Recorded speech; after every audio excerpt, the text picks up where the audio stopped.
अनेक जण विचारतात की खूप थकवा येतोय, याच्यावरती काय उपाय आहे? सकाळी उठल्यानंतरनं जर तुम्हाला मॉर्निंग स्टिफनेस किंवा पुरेशी झोप झाली आहे, पण झोप झाल्यानंतर सुद्धा तुम्हाला पूर्णपणे फ्रेश वाटत नाहीये, तर समजून घ्या की आता शरीरामध्ये टॉक्सिन्स जमा व्हायला लागलेले आहेत. शरीराला डिटॉक्सची गरज आहे. आता एक घरगुती डिटॉक्स कसं करायचं?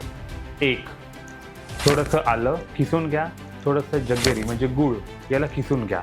ह्या दोघांची एक छानशी गोळी बनवा आणि ही गोळी सकाळी एक, संध्याकाळी एक चघळत राहा. तर ही जी गोळी आहे आपल्या शरीरातले टॉक्झिन्स म्हणजे याला हे कमी करेल आणि शरीराला सुदृढ ठेवेल. समजून घ्या, दिवसभर या व्यक्तीने कोमट पाण्याचंच सेवन करावं.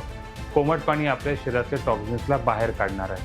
नंबर 3, आपलं पोट हे व्यवस्थित साफ झालं पाहिजे. जर कॉन्स्टिपेशन होत असेल तर प्रॉब्लेम हे अजून वाढणार आहेत. तर अशा वेळेस आपण नॉर्मल एरंडाचं तेल 1 चमच रात्री कोमट पाण्यामध्ये मिक्स करून घ्यायचं जेवणाच्या आधी, जेणेकरून आपल्या शरीरातलं इनडायजेस्टेड फूड जे आहे ते हळूहळू कमी करायला मदत करेल.